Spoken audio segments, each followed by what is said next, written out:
అందరికీ నమస్కారాలు.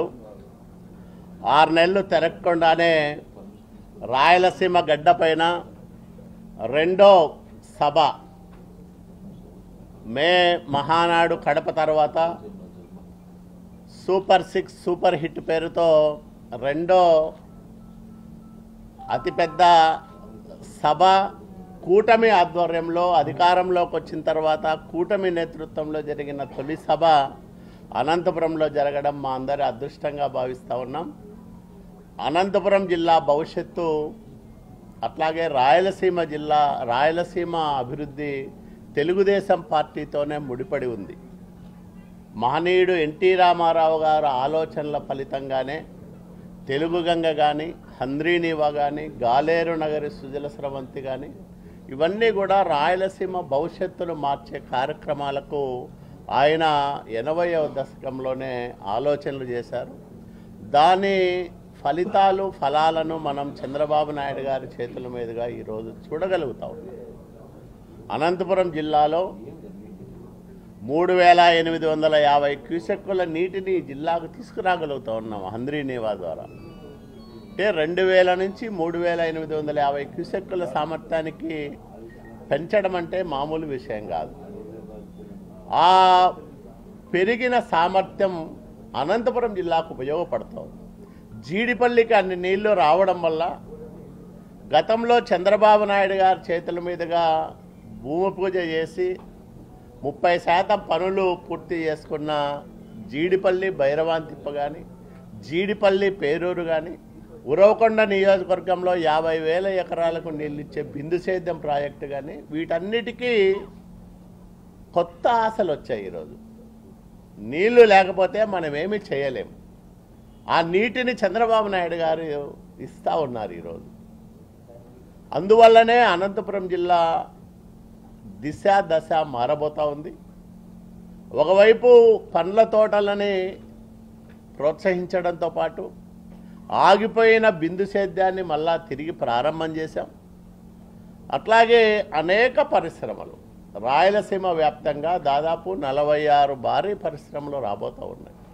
కొప్పర్తి ఓర్వకల్లు పారిశ్రామిక వేడలను కేంద్ర ప్రభుత్వ సహకారంతో ప్రధానమంత్రి నరేంద్ర మోడీ గారి ఆశీస్సులతో ఈరోజు అభివృద్ధి చేయబోతూ ఉన్నాం. సత్యసాయి జిల్లాలో అనేక కేంద్ర ప్రభుత్వ రంగ సంస్థలకు సంబంధించిన అనుబంధ పరిశ్రమలు రాబోతూ ఉన్నాయి. ఇవన్నీ కేంద్రంలో రాష్ట్రంలో డబుల్ ఇంజన్ సర్కారు ఉండడం, జనసేన అధినేత పవన్ కళ్యాణ్ గారి సహకారం అండదండ ఉండడం వల్ల చంద్రబాబు నాయుడు గారు తనకున్న పాలనా అనుభవంతో పరిపాలనా సామర్థ్యంతో రాయలసీమ పైన ప్రత్యేక దృష్టి పెట్టి ఈ కార్యక్రమాలన్నీ కూడా చేయగలుగుతూ ఉన్నారు. అందుకనే అంత జనం చంద్రబాబు నాయుడు గారిని చూడడానికి, చంద్రబాబు నాయుడు గారు, పవన్ కళ్యాణ్ గారు, బీజేపీ మాధవ్ గారు చెప్పే మాటలు వినడానికి ఉత్సాహం చూపించారు. అది స్వచ్ఛందంగా వచ్చిన ఉత్సాహం. ప్రజల్లో ఈ ప్రభుత్వం పైన పెళ్ళబుకుతున్న అభిమానానికి నిదర్శనం నిన్నటి సభ. ఆషామాషిగా అంతమంది రారు. అధికారంలో ఉన్నప్పుడు అనేక ఇబ్బందులు ఉంటాయి. ప్రజలు ప్రతిపక్షంలో ఉన్నప్పుడు పోరాట స్ఫూర్తి ఉంటుంది. అధికారంలో ఉన్నప్పుడు మందే ప్రభుత్వం అనే భావన ఉంటుంది. కానీ ఆ ఉత్సాహం చూస్తూ ఉంటే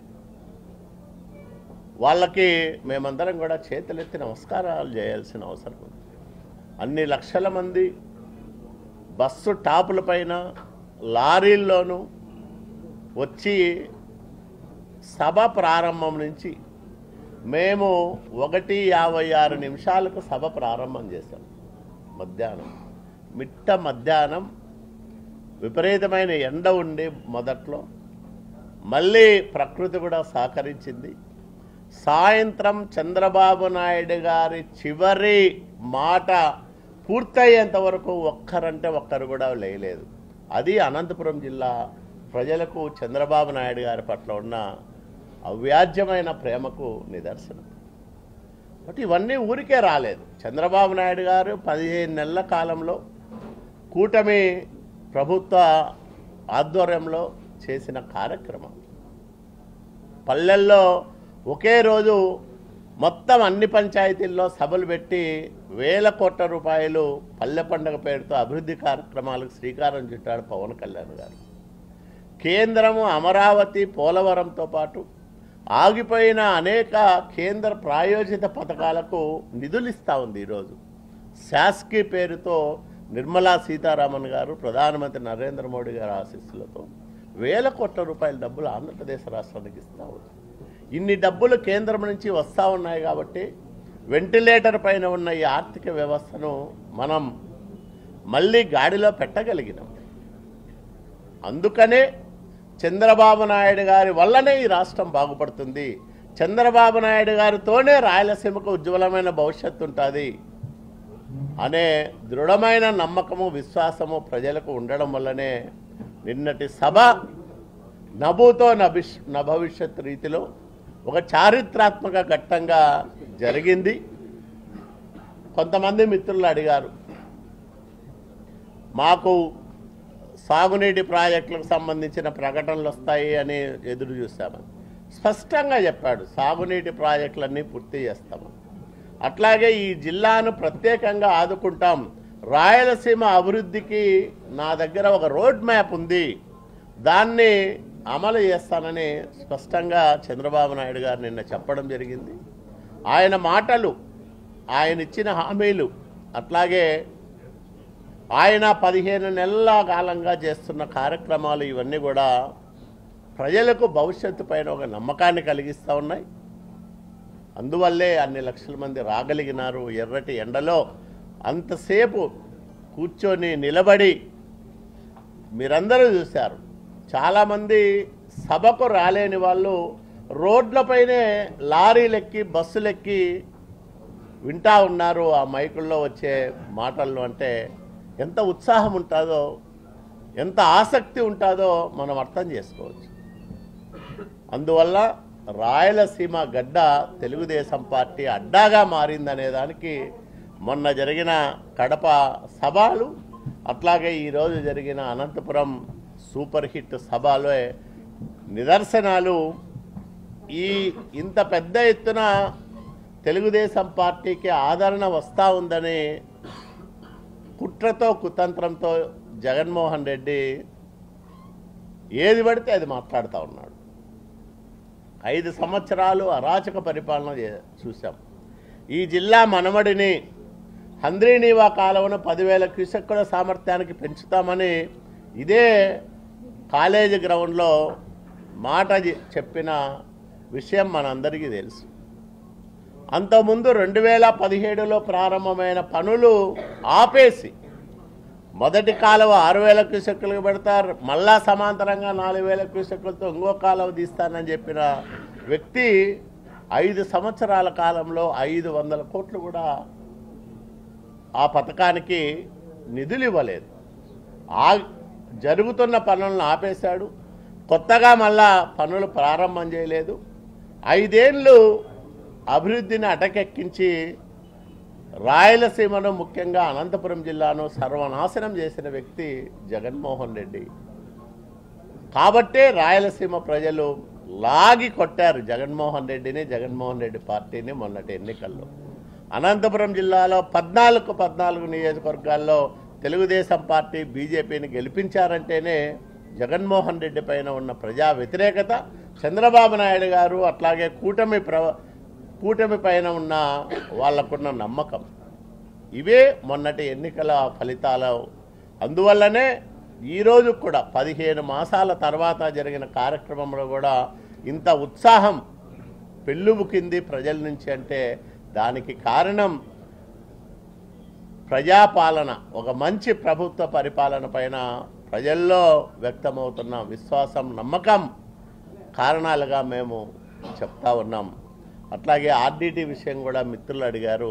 ఆర్డీటీ విషయం మీకు అందరికీ తెలుసు. జగన్మోహన్ రెడ్డి అసమర్థత కారణంగా, వైసీపీ ఎంపీల స్వార్థపూరిత రాజకీయ ప్రయోజనాల కారణంగా 2021 నుంచి ఈ ఆర్డీటీకి కష్టాలు మొదలయ్యాయి. అప్పట్లోనే వాళ్ళు జగన్మోహన్ రెడ్డి పార్టీ ఎంపీలు, జగన్మోహన్ రెడ్డి ప్రభుత్వం కేంద్రంతో సంప్రదింపులు జరిపి ఆర్డీటీ ఈ జిల్లాలోనూ అట్లాగే రాయలసీమలోనూ ప్రకాశం జిల్లాలోనూ చేస్తున్న సంక్షేమ కార్యక్రమాలు, కులాలకు మతాలకు అతీతంగా ఆర్డీటీ అందిస్తున్న సేవలపైన కేంద్ర ప్రభుత్వానికి వివరించి ఉంటే ఆర్డీటీకి ఈ పరిస్థితి వచ్చేది కాదని మీ అందరికీ నేను మనవి చేస్తాను. తర్వాత ఆర్డీటీ ఎఫ్సిఆర్ఏ రెన్యువల్ రిజెక్ట్ చేసిన తర్వాత అదే లేఖలోనే వాళ్ళు చెప్పారు, మీరు మళ్ళీ కొత్తగా దరఖాస్తు చెయ్యండి ఎఫ్సిఆర్ఏ కని, ఆ కొత్త దరఖాస్తును పరిశీలన చేస్తామని చెప్పారు. ఆ కొత్తగా మళ్ళా దరఖాస్తు చేశారు ఆర్డీటీ వాళ్ళు. చంద్రబాబు నాయుడు గారు స్వయంగా లేఖ రాసి అమిత్ షా గారిని కలిసి ఆర్డీటీ సేవలను వివరించి దీనికి ఖచ్చితంగా ఎఫ్సిఆర్ఏ మళ్ళీ మనం మంజూరు చేయాల్సిన అవసరం ఉందని చెప్పి ఆయనతో ఈ వివరాలన్నీ కూడా పంచుకున్న నాయకుడు చంద్రబాబు నాయుడు గారు. అట్లాగే ఈ ఆర్డీటీ ఎఫ్సిఆర్ఏ వ్యవహారాన్ని పర్యవేక్షించడానికి 2 ఎంపీలకు బాధ్యత పెట్టింది తెలుగుదేశం కూటమి పార్టీలు. ఒకవైపు లావు శ్రీకృష్ణదేవరాయలు, మరోవైపు సానా సతీష్ గారు, ఇద్దరు కూడా కేంద్ర ప్రభుత్వంతో నిత్యం సంప్రదింపులు జరుపుతూ ఉన్నారు. కొన్ని సాంకేతిక కారణాల వల్ల ఇంకా ఐబీ రిపోర్టు రాని కారణంగా దానిపైన కేంద్ర ప్రభుత్వం నిర్ణయం తీసుకోలేదు. మేము మొన్న జిల్లా ఎమ్మెల్యేలు, మా ఎంపీల 2 సహకారంతో రామ్మోహన్ నాయుడు గారి నేతృత్వంలో ఒక ప్రతినిధి బృందం వెళ్ళి అమిత్ షా గారిని కలిశాం. ఆయనకు ఈ వివరాలన్నీ కూడా మళ్ళా చెప్పాం. మా నాయకుడు చంద్రబాబు నాయుడు గారు ఇచ్చిన లేఖ ప్రతిని కూడా మా వినతి పత్రంలో జత చేసి ఇచ్చాం. ఆర్డీటీ పట్ల, ఆర్డీటీ సేవల పట్ల చంద్రబాబు నాయుడు గారికి కానీ కూటమి పార్టీలకు కానీ నిబద్ధత ఉంది. కాబట్టే వైసీపీ హయాంలో జరిగిన తప్పిదాలను, అప్పట్లో వాళ్ళ నిర్లక్ష్యాన్ని సరిదిద్దే ప్రయత్నం మేము చేస్తూ ఉన్నాం. ఖచ్చితంగా ఆర్డీటీకి ఎఫ్సిఆర్ఏ నంబరు వస్తుందని విశ్వసిస్తూ ఉన్నాం. మా నాయకుడు కలిశారు, మా ఎంపీలు నిరంతరం కేంద్ర ప్రభుత్వంతో సంప్రదింపులు చేస్తూ ఉన్నారు. మేము జిల్లా ప్రజాప్రతినిధులందరూ కూడా వెళ్ళి ఆర్డీటీ విషయంలో అమిత్ షా గారికి విశదపరిచాం. నేను ఒకటే అడుగుతా ఉన్నా, జగన్మోహన్ రెడ్డికి చిత్తశుద్ధి ఉంటే ఎందుకు ఈ విషయంలో వాళ్ళ ఎంపీలు ఈ మొత్తం రాయలసీమకు సంబంధించి, రాష్ట్రానికి సంబంధించి తెలంగాణలో కూడా ఆర్డీటీ సేవలు ఉన్నాయి కదా, ఇక్కడ వాళ్ళు రాజకీయ ప్రయోజనాల కోసం ఆర్డీటీకి ఉన్న పేరు ప్రఖ్యాతులు వైసీపీ రాజకీయ స్వార్థ ప్రయోజనాల కోసం వాడుకోవాలని అనంతపురం జిల్లాలో ప్రయత్నం చేస్తున్న వాళ్ళు ఢిల్లీలో ఎందుకు ప్రయత్నాలు చేయలేదని నేను అడుగుతా ఉన్నాను. మీరు కూడా అడగాల, ఎవరు చిత్తశుద్ధితో ఉన్నారు, ఎవరు ఆర్డీటీ పట్ల నిబద్ధతతో పనిచేస్తూ ఉన్నారు అనే విషయాలు కూడా అన్నీ తెలిసిన పాత్రికేయ మిత్రులు కూడా ఆలోచన చేయాలని నేను విజ్ఞప్తి చేస్తూ ఉన్నా. ఎందుకంటే ఇది ఈ జిల్లాతో దశాబ్దాలుగా పెనవేసుకున్న అవినాభావ సంబంధం, ఆర్డీటీకి పేదలకు ఉన్న అవినాభావ సంబంధం. ఇది విడదీయలేని బంధం, దీన్ని ఎవరు విడదీయలేరు. ఆర్డీటీకి అందరూ అండగా ఉంటాం, ఆర్డీటీని రక్షించుకుంటాం. అట్లాగే ఈ జిల్లాలో నిన్న సూపర్ హిట్ సభను విజయవంతం చేయడంలో ప్రముఖ పాత్ర వహించిన కూటమి నాయకులందరికీ పేరు పేరున కృతజ్ఞతలు తెలియజేస్తూ, ప్రజలకు ముఖ్యంగా అన్ని లక్షల మంది స్వచ్ఛందంగా వచ్చి ఇక్కడ విజయవంతం చేసిన ప్రతి ఒక్కరికి మనస్ఫూర్తిగా ధన్యవాదాలు తెలియజేసుకుంటూ, అట్లాగే మీరు కూడా శ్రమ కోర్చి నిన్నంతా కూడా ఈ కార్యక్రమాల కవరేజ్ చేసినందుకు పాత్రికేయ మిత్రులకు కూడా నమస్కారాలు తెలియజేసుకుంటూ మీ అందరి దగ్గర కూడా సెలవు తీసుకుంటాం. అందుకనే మేమే ప్రయత్నం చేస్తున్నాం. మేమేం వాళ్ళను మాతో రమ్మని అడగల, మేము చేస్తాం. ఖచ్చితంగా ఆర్డీటీకి అండగా ఉంటాం. భవిష్యత్తులో ఆ సేవలు ఇంకా ఉపయోగపడేలా చూస్తాం.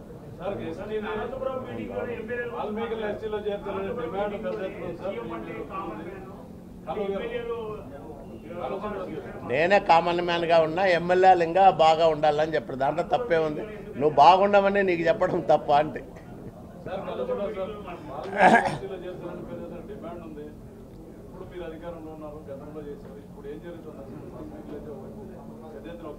ఏది జిల్లాలో ఎంపీ గారు మీరున్నారు, వాల్మీకులను ఎస్టీలో చేర్చాలని మొన్న కూడా ఆందోళన కార్యక్రమాలు చేపట్టారు. వాల్మీకులను ఎస్టీలో చేర్చే కార్యక్రమం 60 సంవత్సరాలుగా నలుగుతున్న కార్యక్రమం. అనేక రూపాల్లో పోరాటాలు చేసి అనేక ప్రభుత్వాలకు వినతి పత్రాలు సమర్పించిన మొట్టమొదటిసారిగా ఆ ఇష్యూని టేకప్ చేసిన నాయకుడు చంద్రబాబు నాయుడు గారు 2017 డిసెంబర్ 2వ తేదీన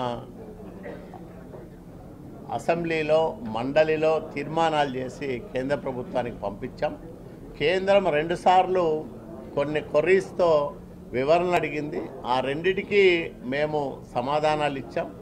తర్వాత ఎన్నికలు వచ్చాయి.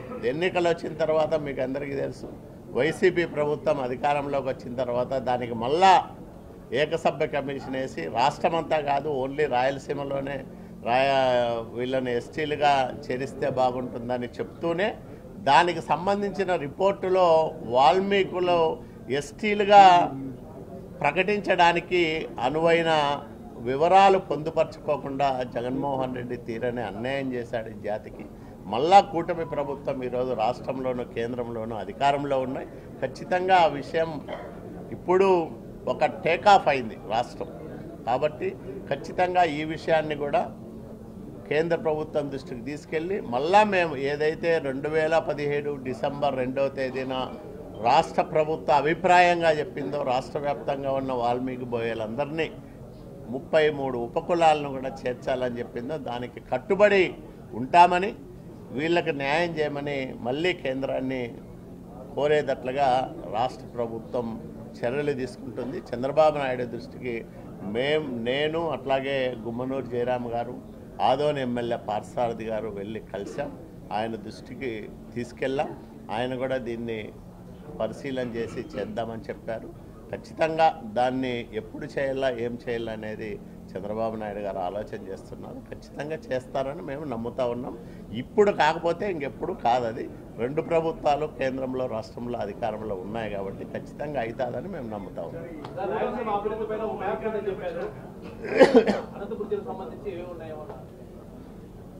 పాదయాత్ర సందర్భంగా కడప నగరంలో మా యువ నాయకుడు నారా లోకేష్ బాబు గారు రాయలసీమ అభివృద్ధి పైన ఒక డిక్లరేషన్ ఇచ్చారు.